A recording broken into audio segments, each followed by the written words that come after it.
सहना भवतु सहनौ भुनक्तु सह वीर्यं करवावहै तेजस्विनावधीतमस्तु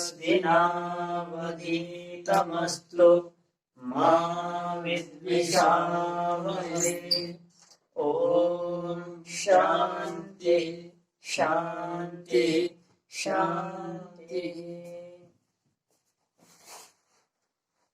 हमने कल पढ़ा था कि वर्ण किसे कहते हैं और किस प्रकार से इनका स्वरूप प्रकट होता है। आप सभी ने जाना था कि व्यंजन कितने होते हैं, स्वर कितने होते हैं, अवयव आरोप कितने होते हैं। सभी ने देखा था कि संस्कृत में कितने वर्ण होते हैं, सभी ने सीखा है 63 वर्ण होते हैं। 63 वर्ण है। स्वर किसे कहते हैं? स्वयं राजंती स्वर, जिनको बोलने, जिनके उच्चारण करने में किसी दूसरे वर्ण की सहायक अपेक्षा नहीं होती, उन्हें स्वर कहते हैं।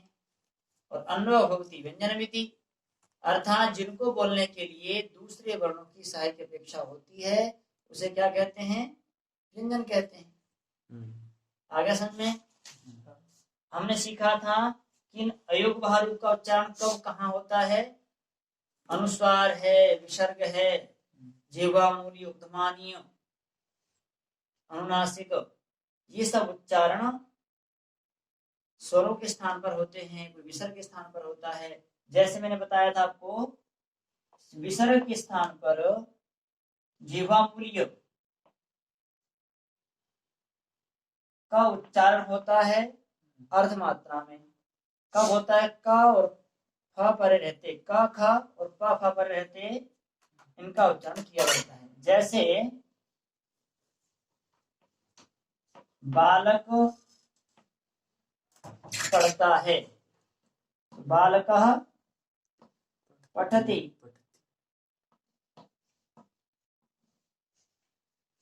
अब इस विसर्ग के स्थान पर किसका वो कर देंगे? अब आदेश उपधमानीय का कर देंगे।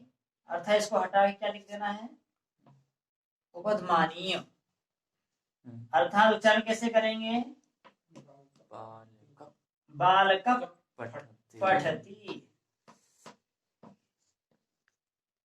इसी प्रकार बालक खेलता है तो बालकः क्रीडति या खेलति।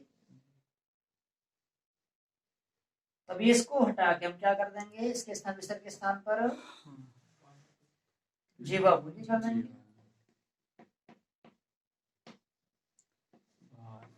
बालक क्रीडति। ऐसे में क का उच्चारण करेंगे और यहाँ प का उच्चारण करेंगे।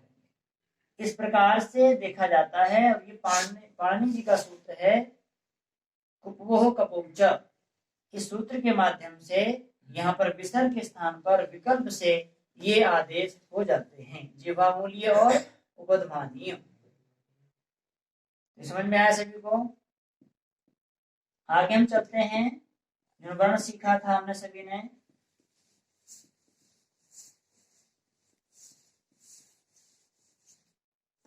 स्थान पता चल गया किस वर्ण का उच्चारण कहाँ से होता है।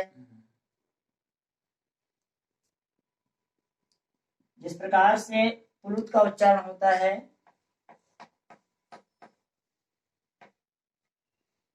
ये पुलुत का चिन्ह है।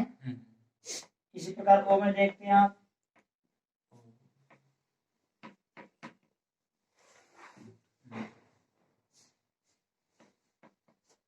औ, इसे आई भी है।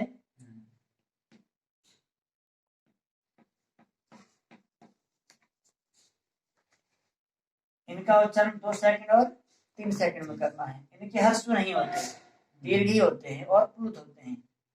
जिस प्रकार से बताना चाहूंगा, ए, ओ, औ, आई, इस प्रकार से इनका उच्चारण लंबा 3 सेकंड तक करना है। आपने देखा होगा जैसे ओम शब्द लिखा है, इस ओम शब्द में पुलुत का चिन्ह है, तो कितने सेकंड बोलोगे? यहाँ 3 सेकंड, अर्थात ओम। अब यहाँ पर अंतर बताएंगे। ओम शब्द है, एक तो ये है और दूसरा ये वाला, कौन सा ठीक है? दोनों ठीक है? ये दोनों ठीक हैं, मगर ये कब बोला जाता है पुलुत और ये कब बोला जाता है? तो पाणिनि जी ने सूत्र बताया है ओम अभ्यादाने, अष्टम अध्याय के द्वितीय पाद का सूत्र है ये। इसका अर्थ होता है ओम शब्द को अभ्यान कहते हैं अध्ययन आदि प्रारंभ करने में, या कोई वेद पाठ प्रारंभ करने में, ईश्वर स्तुति प्रार्थना उपासना मंत्र प्रारंभ करने में, आरंभ में ओम शब्द को हमेशा पुलुत बोलना है। जैसे हम रोज प्रार्थना उपासना करते हैं, ओम विश्वानि देव सवितर्दुरितानि परास्तुव यद्भद्रं तन्न आस्तुव। अगला जो मंत्र बोलेंगे उसमें ओम को कैसा बोल रहा है? दीर्घ बोलना है, पुलुत नहीं बोलना है। ओम हिरण्यगर्भः समवर्तताग्रे भूतस्य जातः पतिरेक आसीत् सदाधार पृथिवीन्द्यामुते मां कस्मै देवाय हविषा विधेम। इस प्रकार से आगे आगे मंत्रों में ओम आपको क्या बोलना है? दीर्घ बोलना है, पुलुत का उच्चारण नहीं करना है। जिस वर्ण का उच्चारण जैसा है वैसा करना चाहिए। कई बार हर्ष को क्या बोल जाते हैं? दीर्घ, और दीर्घ को हर्स्व। कई बार ए को क्या बोल जाते हैं? हर्ष बोल के चले जाते हैं, तो हल्ला मंत्रों की बिगड़ जाती है। हमेशा ये ध्यान रखना है, यज्ञ कर्म में हमेशा एक श्रुति होती है। यज्ञ कर्मण्य जपन्युख सामसु, अर्थात यज्ञ कर्म जो मंत्र बोलते हैं हमेशा एक श्रुति मिलाकर बोलना चाहिए, एक श्रुति में बोलना चाहिए, ऊपर नीचे नहीं बोलना चाहिए। ये हमारे महर्षि पाणिनि जी बात को बता रहे हैं, प्रमाणिक बातें। कई बार कोई कहीं बोल रहा है, कोई ऊंचा बोल रहा है, कोई नीचा बोल रहा है, इस प्रकार उच्चारण करने से हमारे दोष आते हैं। शुद्ध बोलना चाहिए, जिसका जितना समय है उतना उसको लगाना और देना चाहिए। जैसे स्वरों कई नाम है, स्वर को अच भी कहते हैं, प्रत्याहार में अ से लेकर च तक, संक्षिप्त रूप प्रत्याहार कहते हैं। अर्थात अब स्वर को कहते हैं उदात्त भी कहते हैं, अनुदात्त भी कहते हैं और स्वरित भी कहते हैं, लघु भी कहते हैं, दीर्घ भी कहते हैं और संयोग भी कहते हैं, गुरु संज्ञा भी होती है उसकी। अर्थात ये सारे हमें पांडे जी ने पहले बता दिया है। अब ये जानेंगे कि कौन से वर्ण का उच्चारण और किस संयुक्त वर्ण मिलकर बनते हैं, कौन कौन से वर्ण मिलकर क्या शब्द तैयार होता है। जैसे आपने देखा होगा क प्लस य क्या बन जाता है? ये प्लस अ क्या बन गया? ये क्या? इसी प्रकार ह्य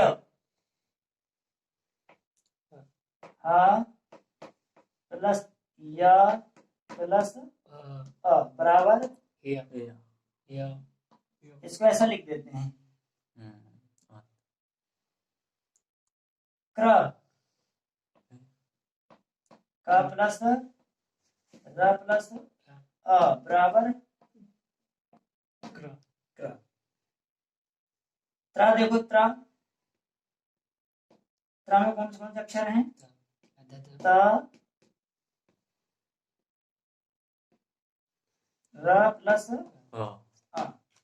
जिसके नीचे हलंत का चिन्ह लग जाता है अर्थात उनमें स्वर का उच्चारण नहीं हो रहा है। कई बार इसको आधा कह देते हैं, आधा वर्ण है ये, अर्थ में स्वर नहीं है। क्या बन जाता है? ये संयुक्त अक्षर है, ये अर्थात मिलकर बनते हैं अक्षर। इसी प्रकार देखें आप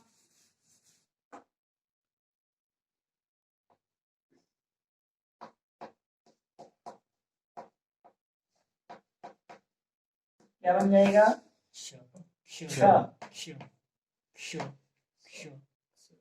कई बार इसका उच्चारण कैसे करते हैं?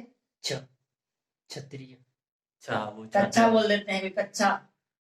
इसका उच्चारण ऐसा नहीं होता, कक्षा कक्षा, अर्थात ककार और मूर्धन्य षकार मिलकर ये क्या बन जाता है, ये क्ष बन जाता है।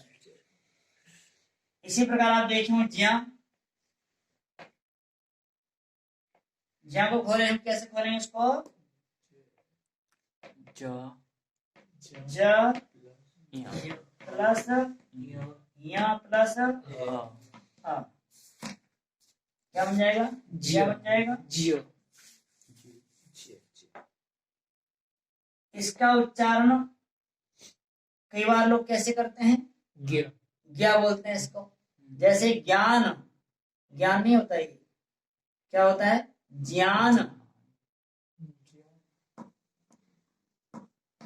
ये वर्ण ऐसा शुद्ध है ये, अर्थात ज्या अवबोधन धातु से प्रत्यय करने पर ज्ञान शब्द सिद्ध होता है, जिसे अच्छी प्रकार से पदार्थ की जानकारी हो जाए, उसे ज्ञान कहते हैं।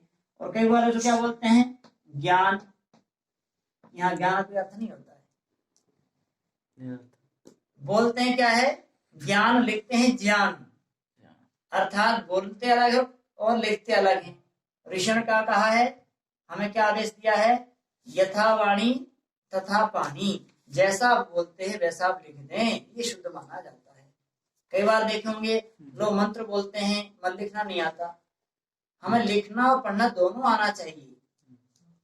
तो ये दिखाया जा रहा है आपको कि हमें किस वर्ण का उच्चारण कहां से और कैसे करना, कैसे लिखना है। ज्ञान है। यज्ञ, इसे क्या बोलते हैं लोग, यज्ञ क्या बोलते हैं, यज्ञ। मराठी लोग यज्ञ बोलते हैं, यज्ञ बोलते हैं, क्या बोलते हैं, ये यज्ञ। यज्ञ गलत है, यज्ञ शब्द ठीक है। यज्ञ धातु से यज्ञ शब्द सिद्ध हुआ नम प्रत्यय करने पर, जिसका अर्थ है देव पूजा संगति क्रम दानेशु, उसे यज्ञ कहते हैं। इसी प्रकार विज्ञान है, विज्ञान,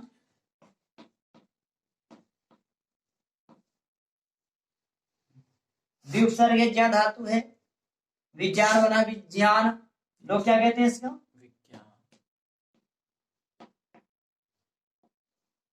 बिल्कुल गलत कहते हैं।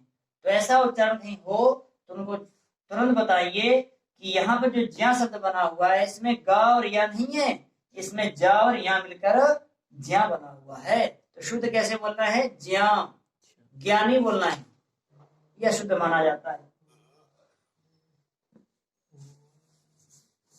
कई बार क्षेत्रीय प्रभाव भी हो जाता है ये शब्दों का।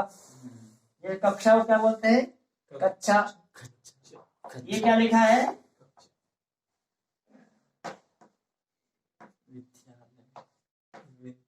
विद्यालय। कई बार देखा और क्या बोलते हैं बच्चे इसको, विद्यालय।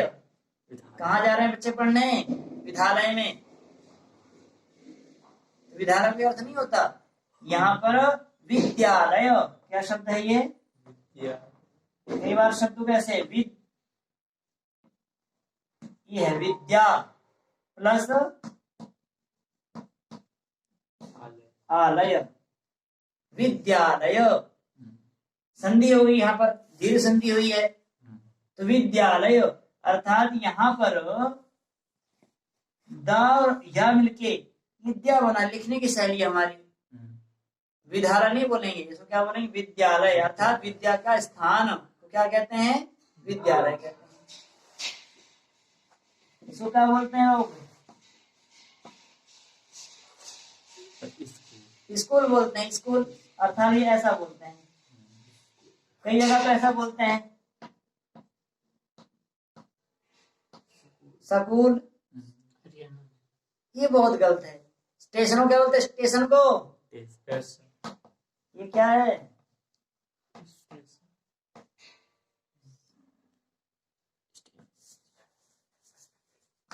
इसे क्या बोलते हैं, स्टेशन। ये गलत है। एक स्टेशन क्या बोलेंगे, स्टेशन।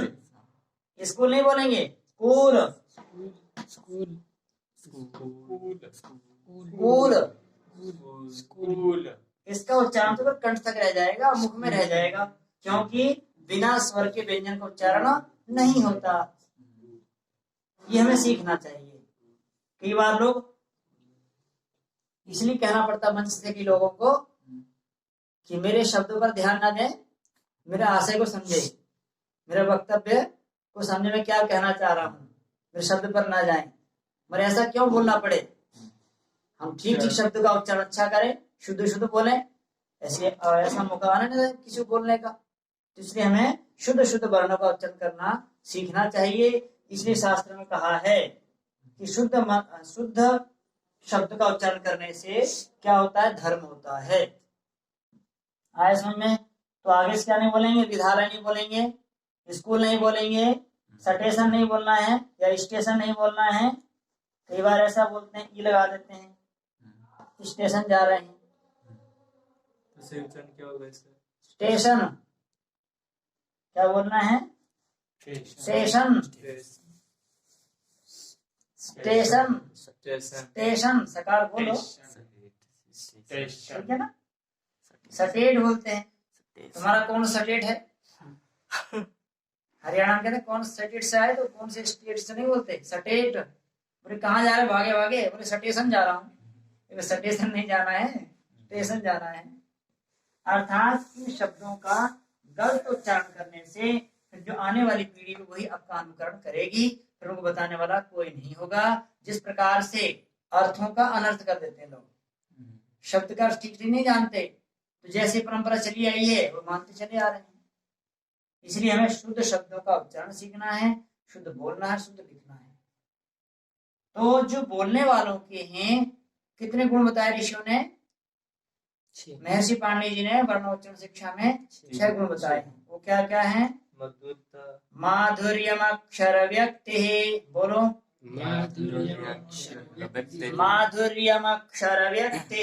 माधुर्यमक्षर व्यक्ति, पदच्छेदस्तु सुस्वरः, पदच्छेदस्तु सुस्वरः, धैर्यं लय समर्थं च, षडेते पाठका गुणाः,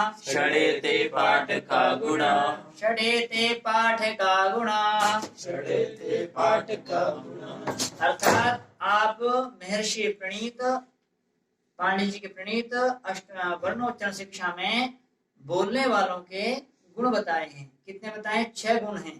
पहला क्या बताया है? मधुरता होनी चाहिए वाणी में। सबसे पहले मधुरता होनी चाहिए।